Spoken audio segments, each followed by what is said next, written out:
Hello and welcome to Something Positive for Positive People. My name is Courtney Brain. Something Positive for Positive People is a 501c3 nonprofit organization supporting people navigating this word across my chest.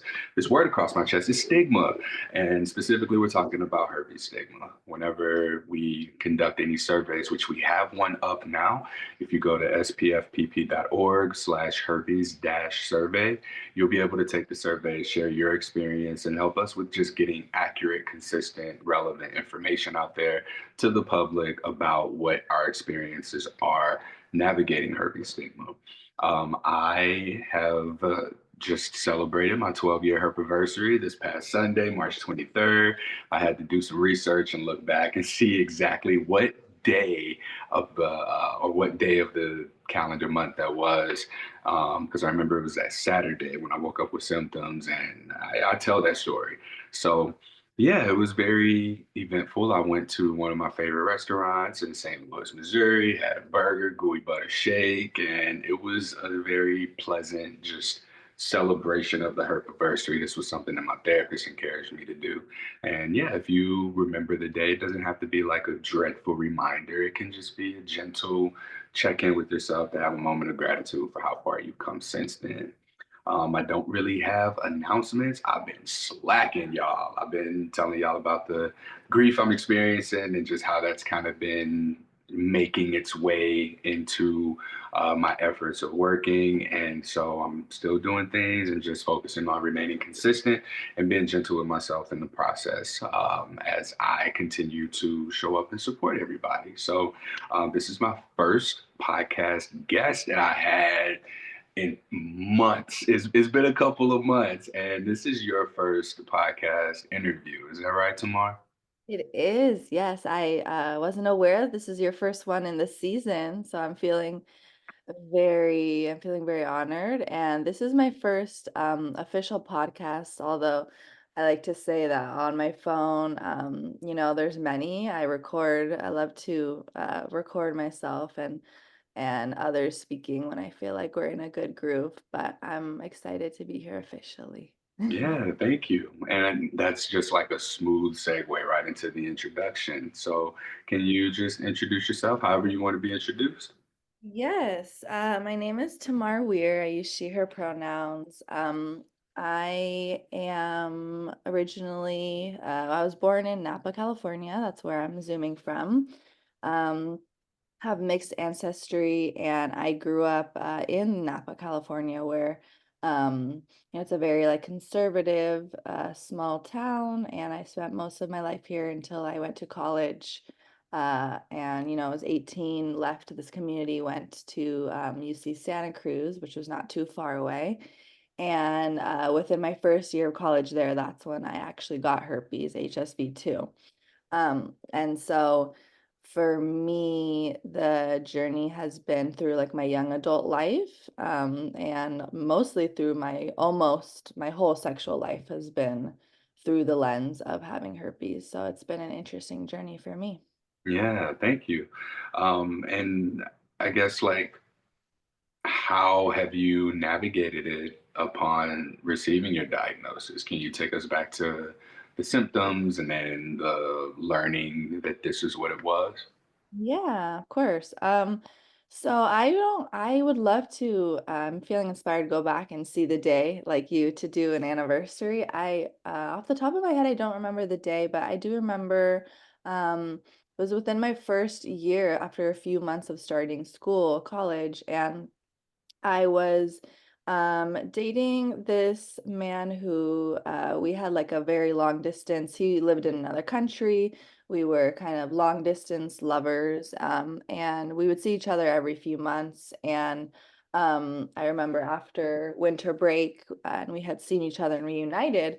I was with my sister and now her husband, but then boyfriend, in her little apartment in Berkeley, and we had just eaten really good food, and I just started to feel some like pain and discomfort in the genital area, and I was like, oh, I've had UTIs before, I've had yeast infections. I was just trying to diagnose myself with these little things that I've had in the past, and I was like, what is this? And I remember they said, "Go to the bathroom and take a picture, like, we'll look at it if you want." And I was very close with them, so I was like, "Yes, please." Like, I don't have, like, a framework for what this could be, you know?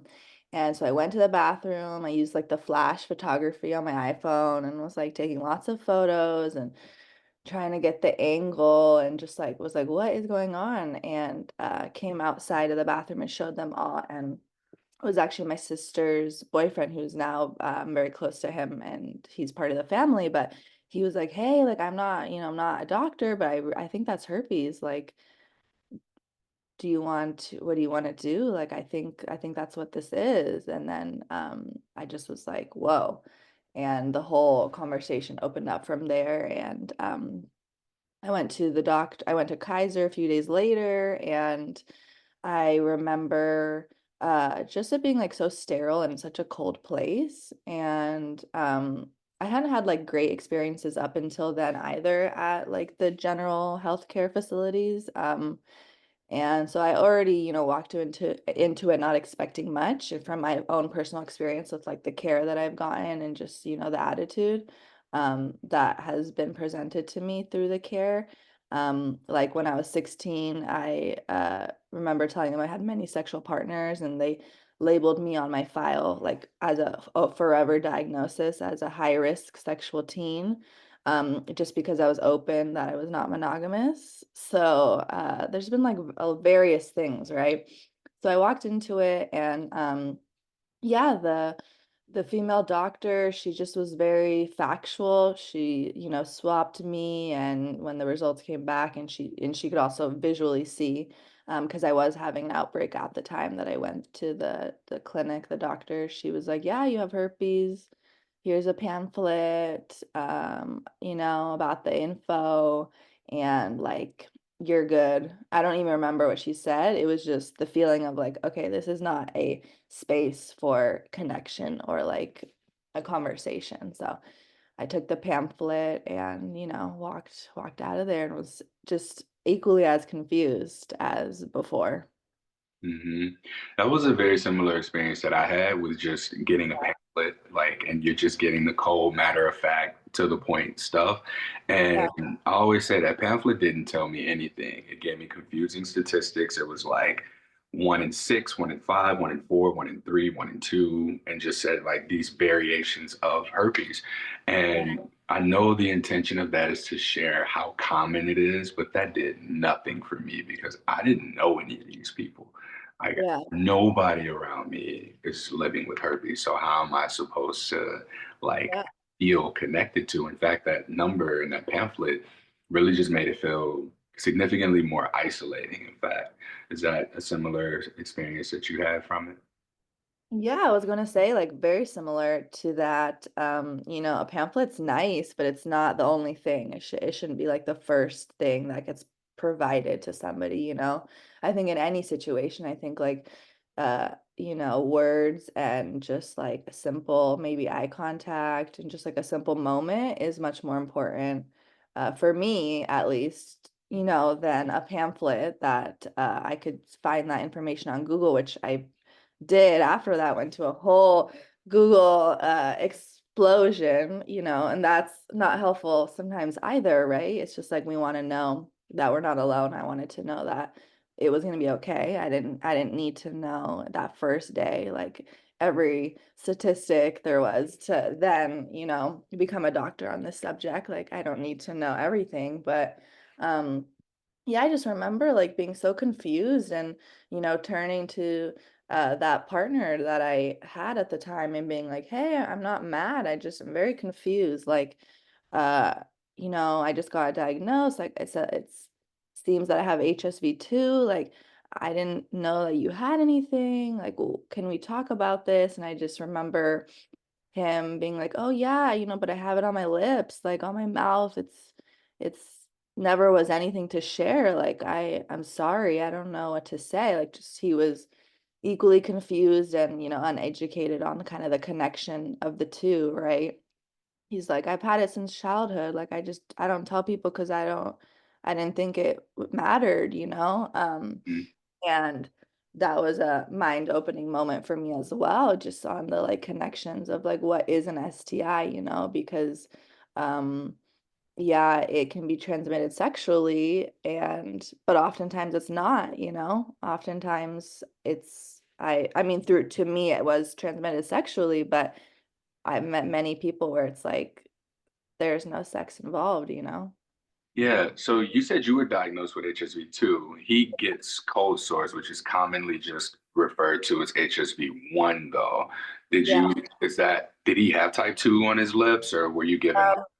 He didn't give me specifics, but through what I thought, through what we had discussed, he had HSV2, I think, on his lips, and then went down on me, transferred it from the mouth to the vulva, and then which was interesting because I didn't notice that he had any cold sores, but there's always a chance, and so that's why, communication is important, but through, knowing this and then doing my own deep dive and exploring it more on a personal side, like I I know that there is that kind of disconnect from, people thinking that it's worthy to share if it's only, on your mouth, because we don't see in like the larger context that the mouth can also be a sexual place if you want, not that it always has to be, but like that our bodies are more than just, our genitals. So I think like there's that disconnect, with Mhm. STIs where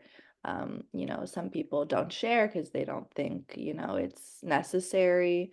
And then, some people do think it's necessary. So there's kind of that. It's not always in the same conversation. Yeah, you were very supported at the first signs of symptoms.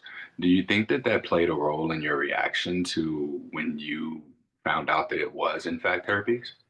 Yeah, that's a great question. I think it had a huge impact on me. I think having people who were older than me, my sister and her husband, they're 10 years older than me. They're big role models for me in my life on like love in general and intimacy. So they were already kind of my guideline, like my framework for like uh things that I want to implement in my life, in my love and sexual and intimate life. Like I saw them and was always inspired by them, that they were the only like healthy model that I had. And so yes, completely like when this happened and they were there for me, I look back to that and I'm like, I think that, you know, the universe wanted them to be there because I didn't see them often at that time period. I was in college and I was doing my own thing, and the fact that we were all together that night, I think, played a big role in just knowing that they were there for me. And he's casually like, I think it's herpes, like not in a way to diminish, but he was there, and my sister was there, and they were just kind of like, whatever you need, but this is what we think, and we'll get through this. And yeah, I think like it still, even if there is support, I think it's still easy to go down a spiral because I think, there can be like the safe container of your home. But then, once you go out of those doors, society is just, as your shirt says, there's just still such a stigma, you know?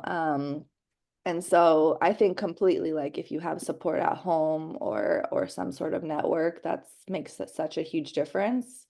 Um, and at the same time, like, when you walk out of those doors, it's just not a very safe place to be openly explorative. So You speak about the openly explorative piece, and you and I connected because I saw that you had posted or shared the you shared that you have herpes. Can you tell me a little bit about sharing that and what that was about for you?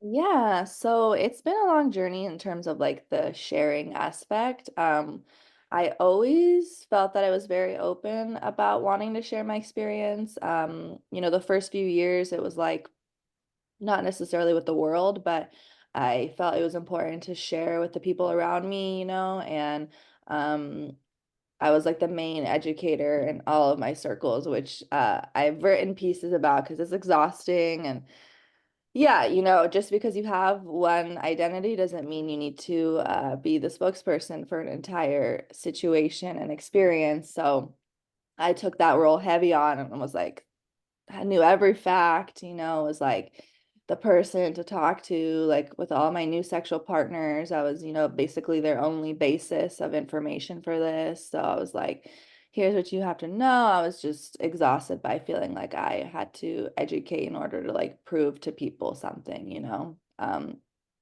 Then when I let go of that after the first few years, I started to just if people wanted to know more, I started to lean into that because it is an experience that I can share.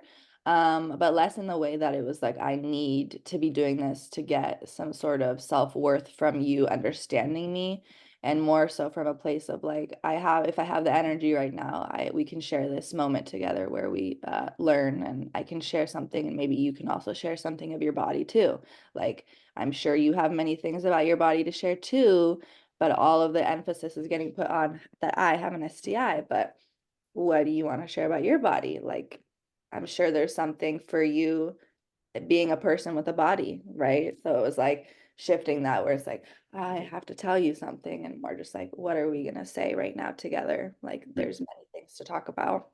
But in terms of like the digital lens, I a few years ago started enrolling in courses. It became clear to me that I wanted to incorporate this in my work, in my profession. And I signed up for some courses to become a sex educator, a sex and intimacy coach, kind of combine those two. And I'm still in school working for that. And just thought it would be fun and put myself kind of in a scary zone of putting myself on the digital realm, and started a blog, which I'm very passionate about. I have about 30 views on my weekly writings that I do. I write a post once a week about not only herpes. There's actually only been a few about that even. It's more just in general, like sexuality and taboos and my own life stories. Um, and some research too that I find interesting.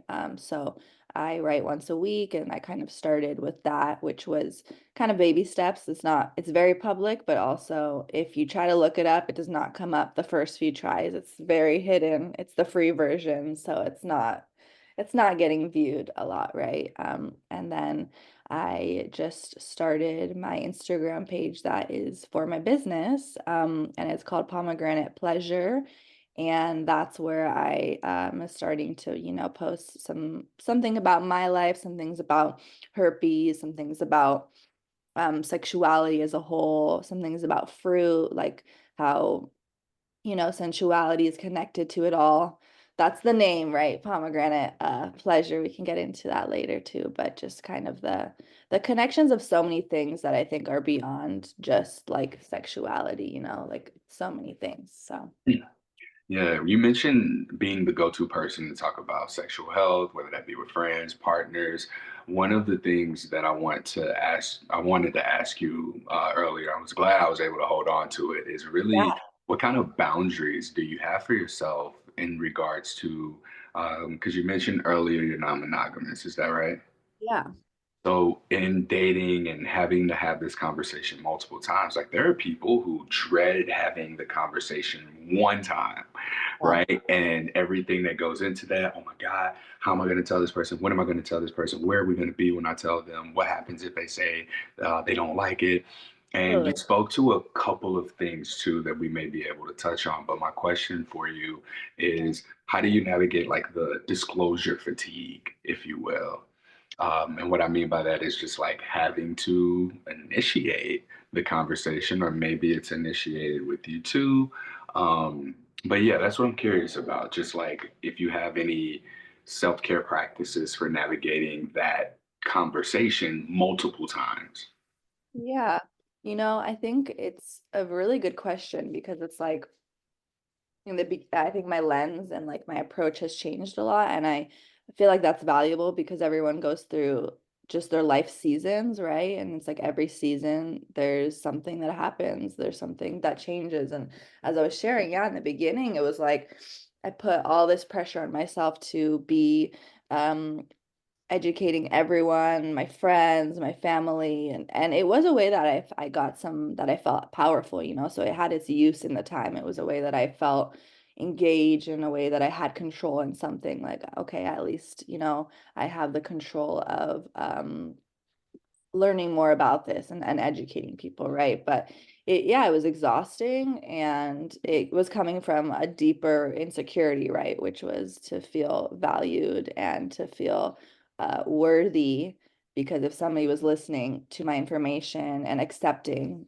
this, right, because of the way I presented it, or I'm so motivational, inspiring, whatever, then there I get, validation, and I'm valued and I'm worthy through that, right? So it did come from a deeper insecurity, and so unpacking that and releasing that was very helpful, because in the beginning I was also non-monogamous when I first got herpes. I've been like exploring this relationship style for as long as I've actually had herpes. So they kind of go hand in hand for me, which is interesting in terms of disclosure. Because I've had to tell a lot of people. And yeah, in the beginning it was just like so nerve-wracking and so much anxiety in the body, and not enough anxiety to like completely shut me down from sharing, because I did have a deep desire to explore non-monogamy for the first time. So it was like this interesting combination of like, okay, a part of me is feeling very judged and shut down by society with this herpes, and another part of me is also like just stepping into exploring relationship styles, and that entails putting myself in uncomfortable situations that I haven't been in, like that is putting myself in hard conversations, because I'm completely breaking open, and really unpacking the way that I've had relationships in the past, right? Like, so it kind of came hand in hand, which was hard for me, but I also think that both of these like new identities and experiences, I think, are very linked in, at least they were for me. And so yeah, I went through all these different ways of, at the time, self-care, right, through disclosure. The beginning was highly educated, like education. The second kind of season, I like to call it, was like really not telling people until like the second or third date, just to really, because the first experience was like, I'm telling them the first date, like I'm putting it out there, it's all education, like I don't want to waste my time, I don't want to waste their time. And then the second season was like, well, that's valuable, but also like, do I share every intimate thing about myself the first time I meet somebody? No.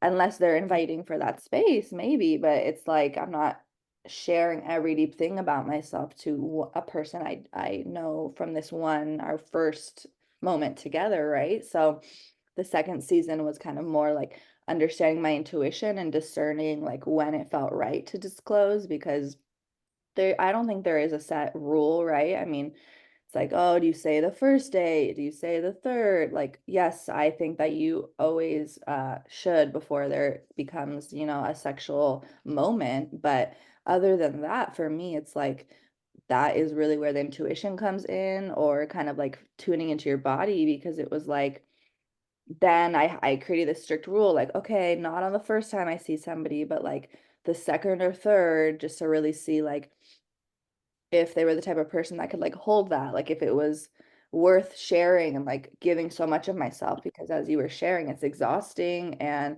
it's, initiating, it's a whole thing, it's very fatiguing, and so that was a different season, and that was useful just as a way to connect with myself more, but also had its cons, because I was kind of like switching the role, like, oh, is that person worthy to know this about me, and like, oh, is that person right? And putting so much pressure on them too, because no one's perfect, but it was like this role reversal where it was like, I'm not going to tell them until later on, because they don't get to know this about me. And while I think all of those feelings are valid, it's just like it went from one extreme in the season to another, and now many years later, I have a different approach too, and now I am not attached to one or the other really. For me, it's more like I like to tell people, I like to disclose when I feel like the conversation has been opened.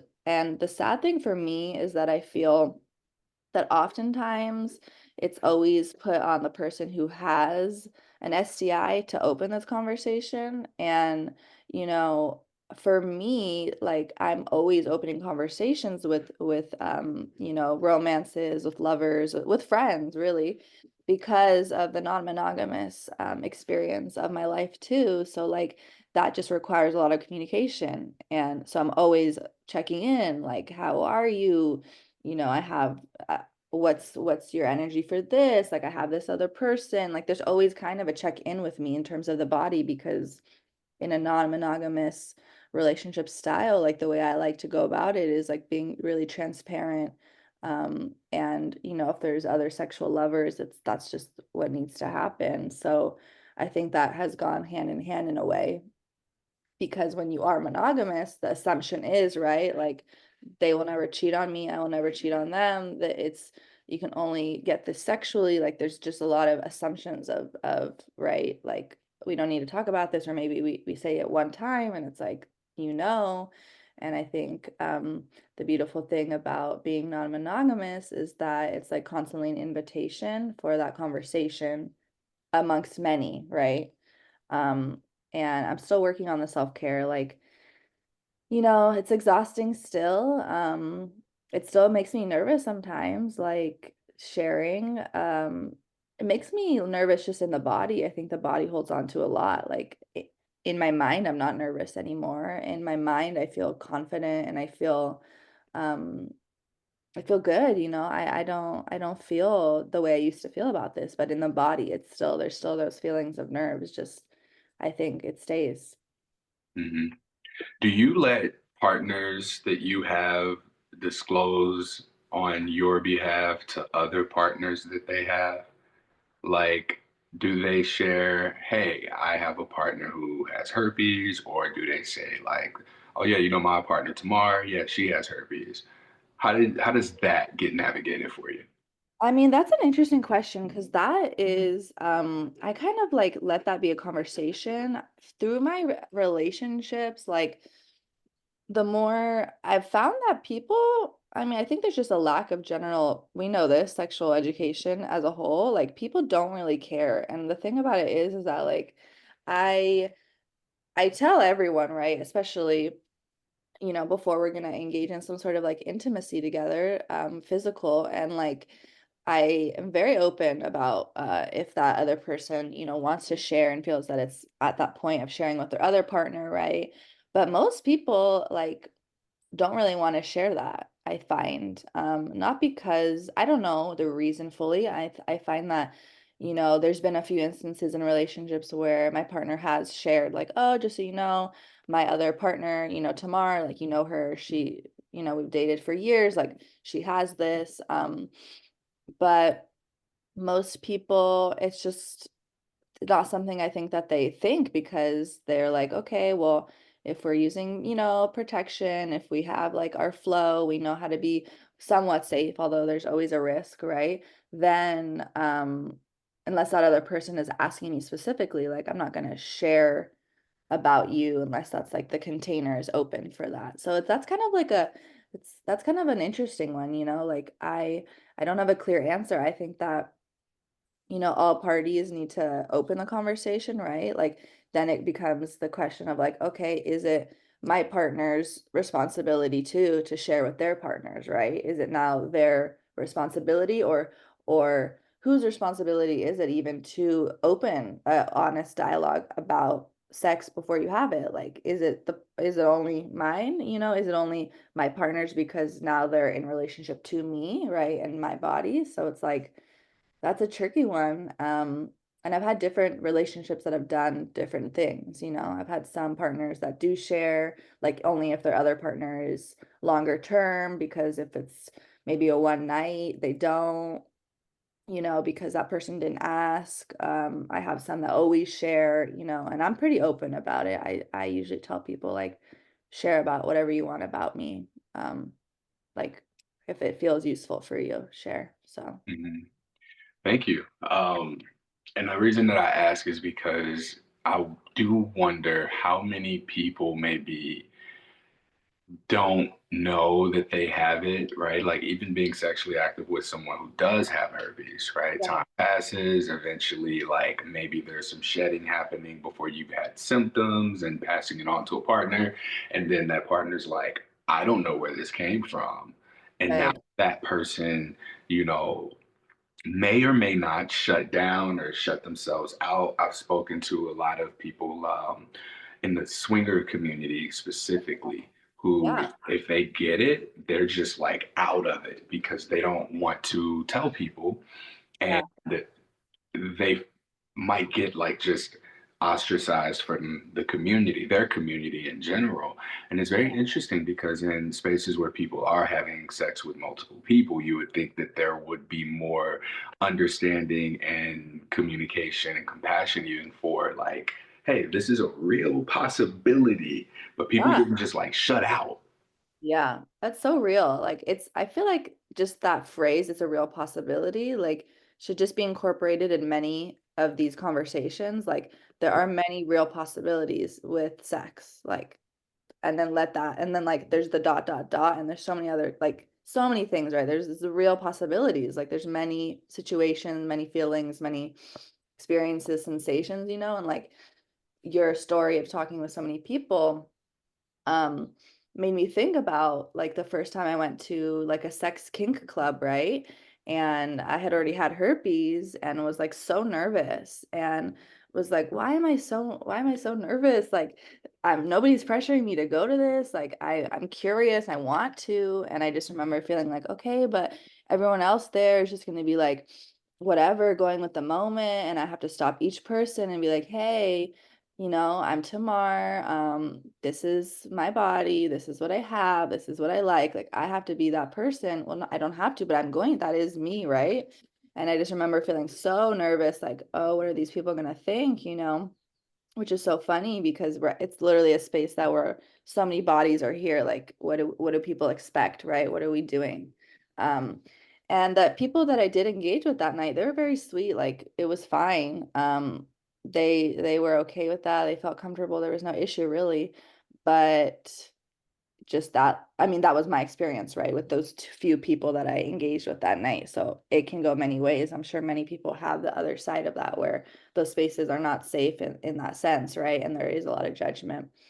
And I Mhm. do feel that like not all spaces, right, are open and people have their own like hidden fears. Like that experience was pretty positive for me, but like people have very intense reactions to your experience, and it's not even your experience, it's like their own experience through you. But people, yeah.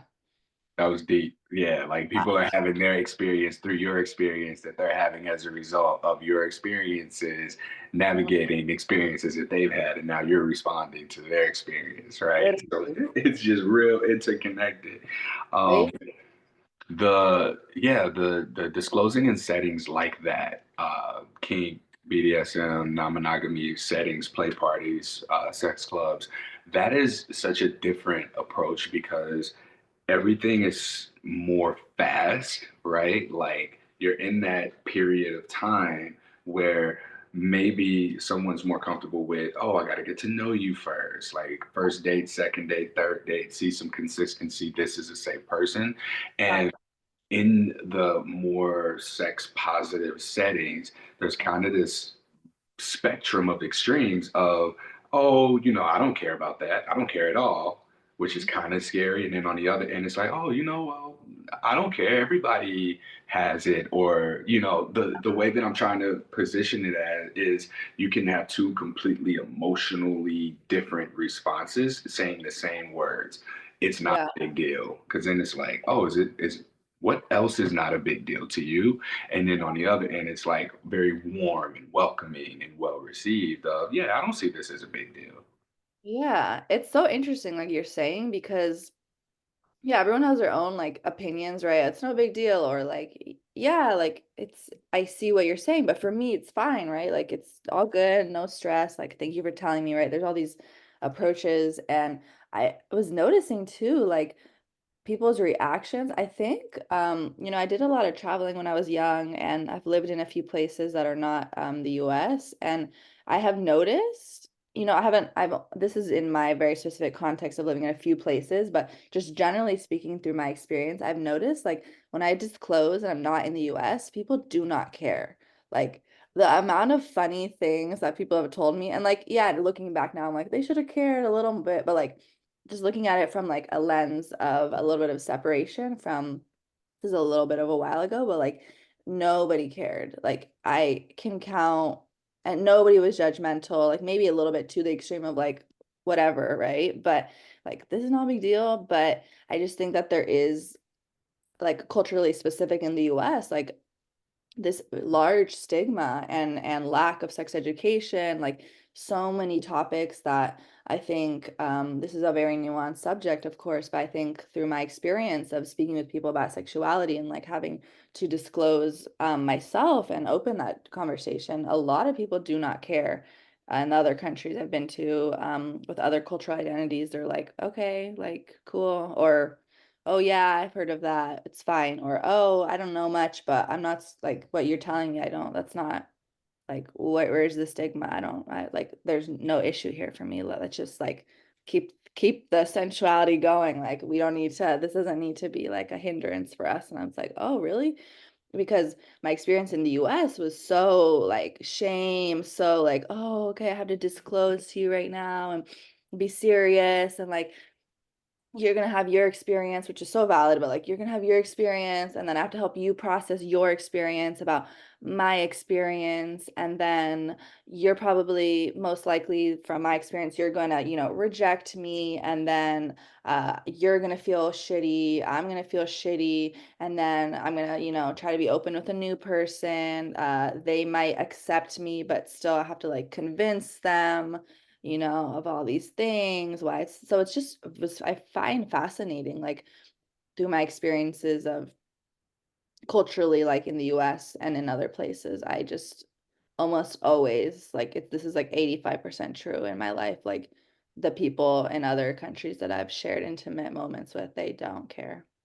And I don't know if it's because in the other countries I've been to, people are just more sexually open. So it's like, okay, herpes is not a big deal in the sense that it's like if you take care of your body, like it's a small experience, like physically maybe that you're having. So it's like, okay, we all have our physical things, we all have our, situations of our body. So it's like, okay.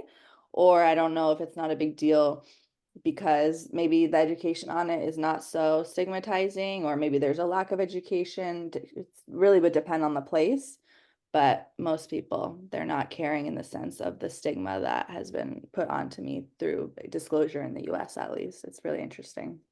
Yeah, I view stigma as a luxury in a way. I think about where it comes from, and it's like there was a woman that I had reach out to me who we had a support call, and she was in Africa. And Yeah. at the time, she had symptoms, and she went in to get tested, treated, and her doctor was like, well, or no, no, no. She wanted to know how to talk about it. That's what it was. And she Yeah. was like, herpes. Like, what do you mean herpes? Like, we have real diseases over here. And when Yeah. she said that, I was like, ooh, that's a bar right there. Yeah. Because something that is so minor for most people. Like Yeah. this thing is actually more of a luxury. And in the US, sex sells. And so the more like controlled sex and sexuality and women's bodies are, like we see that this is a lot of there's a lot of money involved. The monetization of just sexuality in general, the monetization of what people do as a result of stigma, going into the shame and the fear-based energy, and then moving forward in a way where this kind of thing just continues to perpetuate itself. And I think that your experience in other countries is very reflective on like this not being an issue, because I don't think that the medical system in other countries is like, hey, let's sell Valtrex, like let's sell this herpes medication.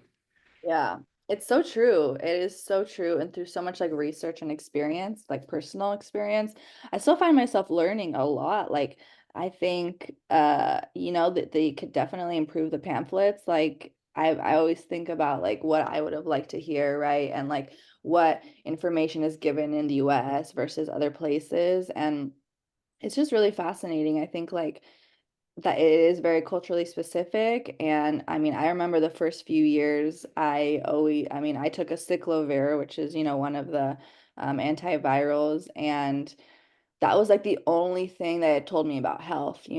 Like they were like, okay, take this. Like if you don't want to have outbreaks or if you want to minimize them, take this and like you're good. That was literally all she told me.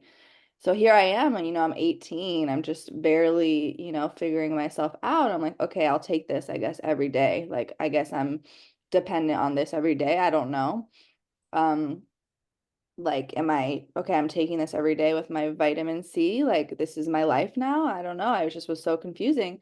And only through my own research and like experience talking with people and being open about it did I realize like, oh, there's so many other pathways. Like, and I think that's the case for literally everything, right? But what gets pushed is this aciclovir, which can be so useful for some people. There's, no shade about it, but it's just like if that's the only thing that you're given an option for in your healing, it's like very limiting. And yeah, now personally, I don't take that anymore. I just haven't felt the need to and for my own body because I've had this for a long time. I kind of know what's going on and I have my other ways of just like feeling good when I feel an outbreak or I kind of just let it go through my body in the course that it needs to. But um yeah, I am somebody who gets frequent outbreaks. So it is like in the past, it was like always like, oh, I have to take this away, right? Like I have to get rid of this. I have to take this antiviral to get rid of this because the goal is not to have this, right? The goal is to have this as little as possible, right? And I don't really think that's the goal for me anymore through just experiencing my own experience and also just through knowing my body. And like you were saying, like I've had so many harder experiences on my physical body than this herpes, like throughout the years, like even a UTI for me is so much more painful. So it's like there's so many experiences that I had from the year to year that are more painful, that physically is more annoying, more challenging. Like in that sense of like the physical aspect of it. So I think that it's also been a beautiful experience because it's like, yeah, this thing is so stigmatized. It holds so much weight emotionally and physically. It is uncomfortable. There's so many things that come with it. And at the same time, I've had so many other physical experiences since then of like symptoms in my body of sicknesses of whatever that are so much more intense. So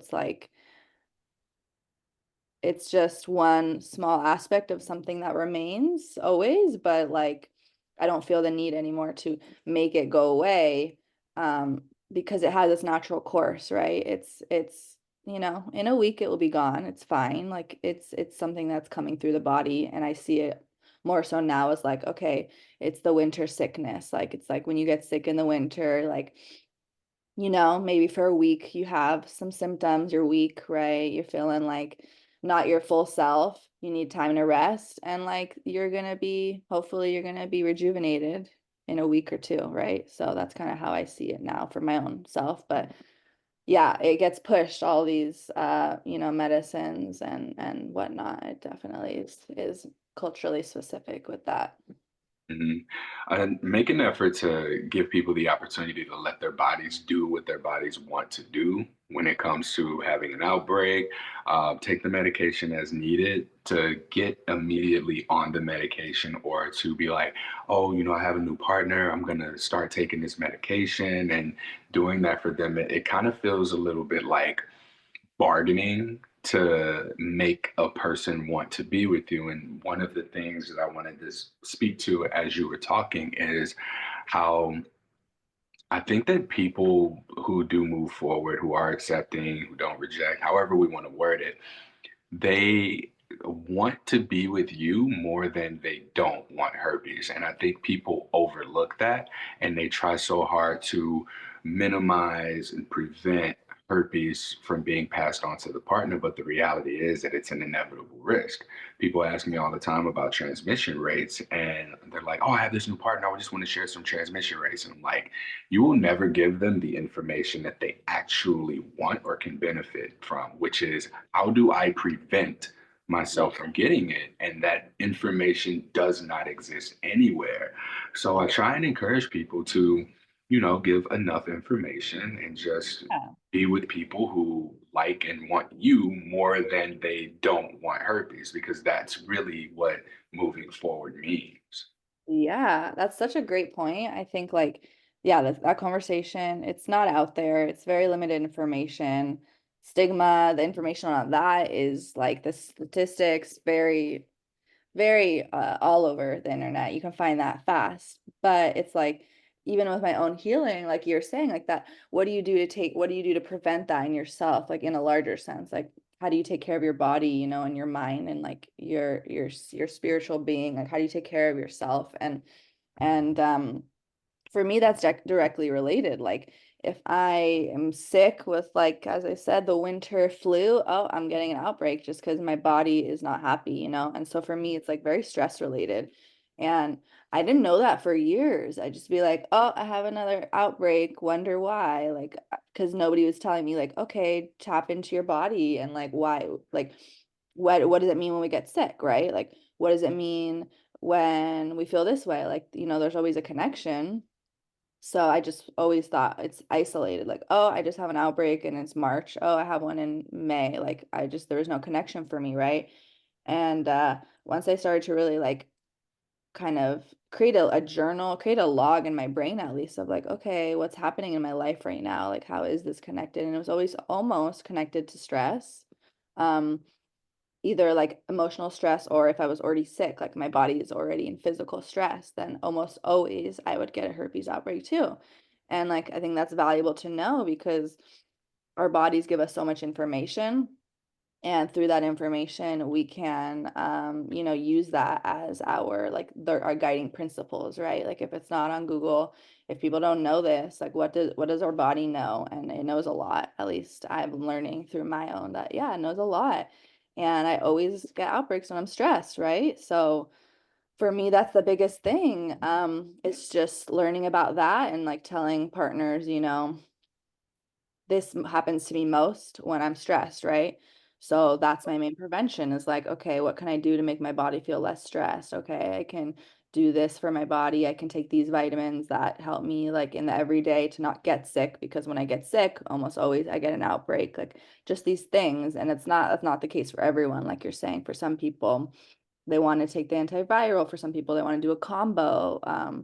It's very expansive in the way of like healing is expansive. It's not one thing for every person. It's different, but I think generally speaking, like taking care of yourself and it goes a long way in the sense of the physical and the emotional, and like as you said, it's always a risk, right? So just it is always a risk. And I mean, for me, it doesn't feel like a huge risk after like knowing how it is in my body, but I don't say that to minimize the experience because it's also a very large experience and big part of my life, right? But I just always think now, like, okay, if I were to get diagnosed in this year of 2025, like what tools, like how would this be now, right?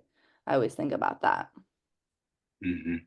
Mhm. Um, I want to ask, because we're getting to the hour point, Mhm. and I wanted to just ask, it's flown by to Love for it, real. right? Um, your diagnosis and disclosing non-monogamy versus disclosing herpes. That was one of the things I wanted to touch on. And then I wanted to touch on the uh, how, if it has impacted you, vulnerability, because especially in the dating world today, there's a lot of emotional avoidance seemingly in dating culture because you have to navigate a lot of emotionally exhausting things, maybe ghosting, right? Learning things about people that don't align, boundaries not matching up, the time invested, right? There are all these things that you kind of have to be detached from in Yeah. order to be able to cope with the potential traumatizations of dating.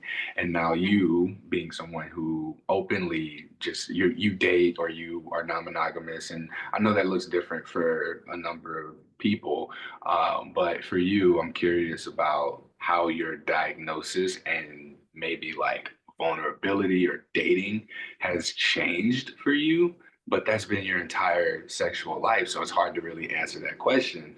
uh, Yeah.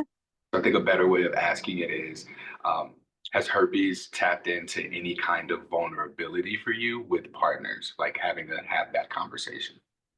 Yeah, that's a great, great question. Yeah, it's so interesting for me. I love this is why I love to hear people's stories because for me, it's like almost my whole sexual being is in connection with my relationship style. Like it's just all connected, I think, just because of the age and what place I was in life. Um, I explored sexually like at a pretty young age, so I do have some experiences before I had herpes, but most of them very basic, kind of the classic story in the US of just like no education, very P in the V, like penetration only, not a lot of exploration. So my experiences before that were like, okay, I hope this gets better. This is like just pretty not interesting, pretty boring. And I'm still gonna try because it's interesting to me, but what is this? This is not very like inspirational for life. So my more explorative sexual experiences are have been with herpes, right? And with this non-monogamous lens. And I feel very grateful for both of them in the sense of vulnerability because I really had to learn how to advocate for myself in like very specific ways.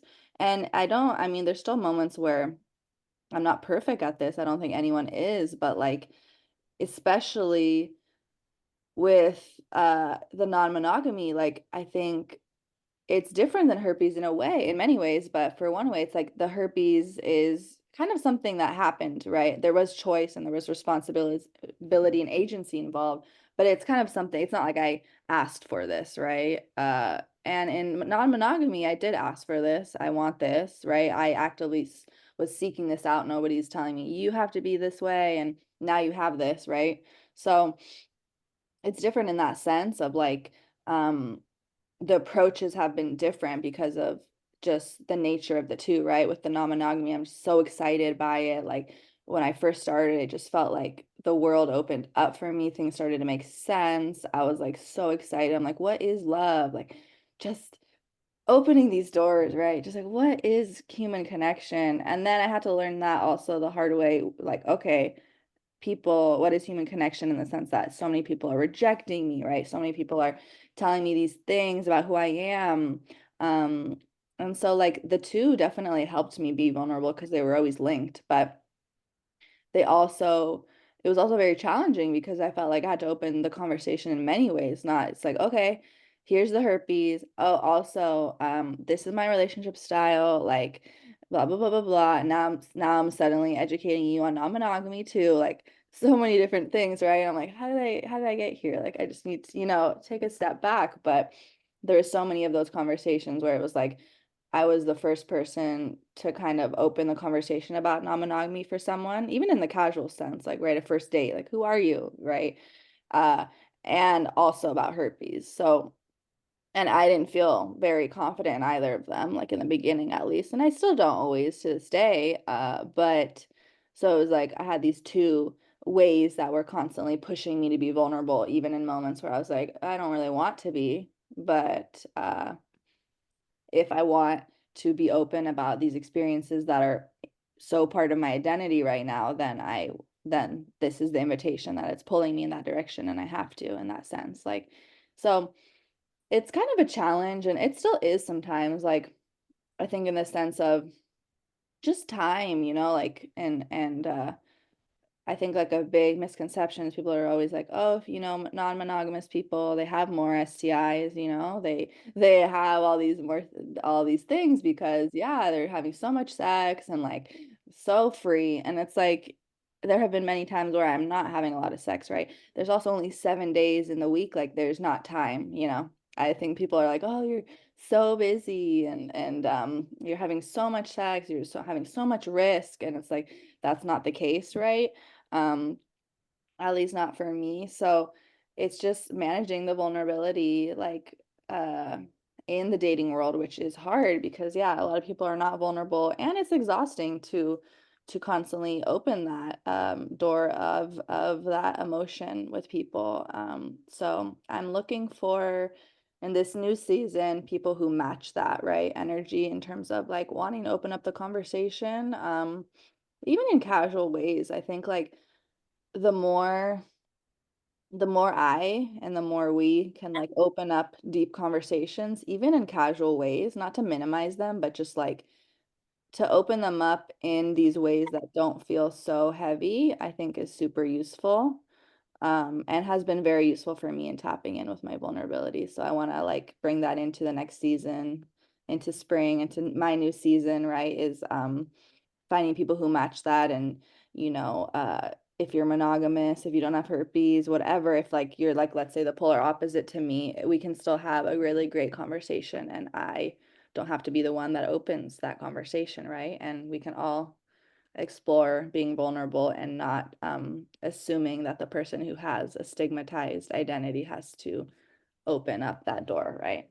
Mhm. For I vulnerability. wonder if you experience disappointment at all. And we're at like an hour, so I want to be mindful of the time that I set aside for us to have this interview. But the disappointment of if someone's not accepting of herpes or not accepting of non-monogamy, right? Like, do you experience that at all? Because you seem very just like smooth, go with the flow. Like I have everything I want in abundance, right? And even in how you talk about the body or the mind, like I've heard you say those kinds of things a few times. So Yeah. yeah, I'm very curious about how you navigate these human emotions as the being that you identify yourself as. I did not mean to clap.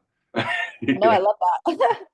Uh, yeah, I feel a lot of disappointment. I try to move through that because it's a hard feeling. Like I definitely the first few years, I mean, that was one of my main feelings. So disappointed by everyone, by friends, by the world, just like what is going on? And I did have resources and I was still disappointed. So I mean, I'm sure that level can be even higher for those who have no, I mean, I was in college, right? There was resources around me, but still, even within that context, very disappointed, very rejected, like very disappointed in life and in people and in myself in many ways. And now, I do feel disappointment a lot.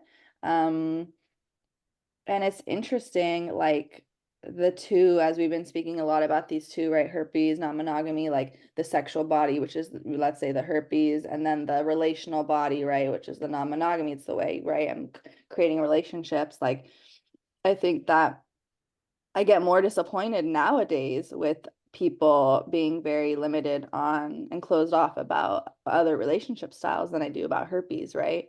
So it's funny the transition for that with that and yeah, I think it's a very real feeling. Like I do feel very confident, but also I feel it's challenging and just the other day I was thinking about, my life in a larger context and maybe this is a good ending, I'm not sure, but just of, 5 years, 10 years, like what do I envision? What's beautiful out there? And I did envision,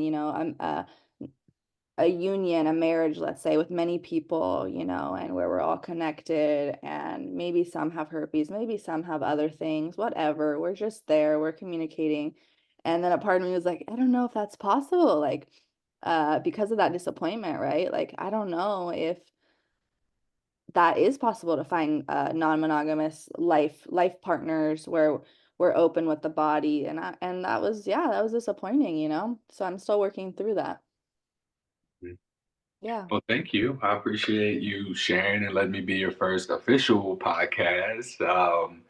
I will leave you the space to share how people can connect with you and what offerings you have if people want to support your work or if they want to work with you.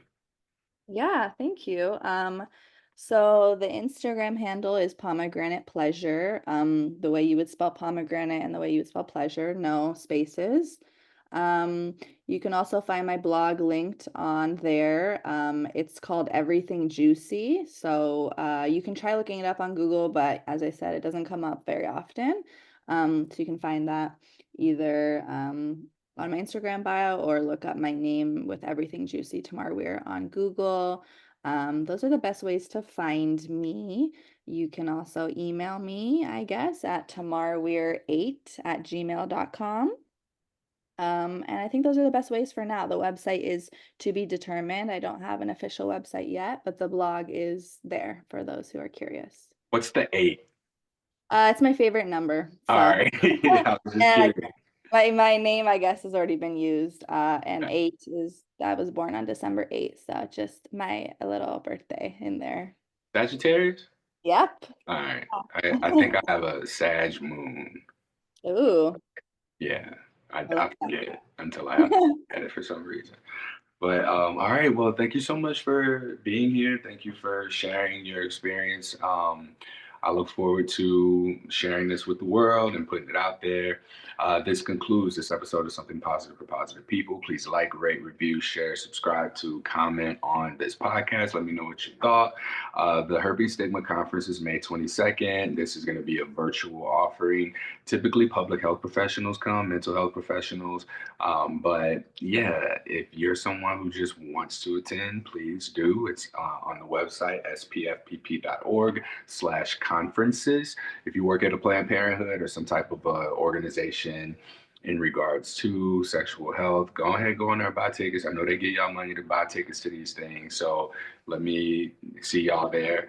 I'm working on the schedule. I've been behind on so many things over these last few months, y'all. I apologize. Newsletter's going to be out over the weekend. I got to make it so I can have one for March podcast episodes. I'm getting back into the swing of making things consistent again. So thank y'all for your patience. I appreciate everybody who's inquired on or checked in on me in regards to the grief that I'm navigating. I appreciate y'all so much. And thank you for your support. I feel like I need to be doing this and need to be doing more of this. So yeah, I think that this is part of my own self-care practices and getting back into the swing of things in this new way for myself. Till next time. Thank you, Courtney.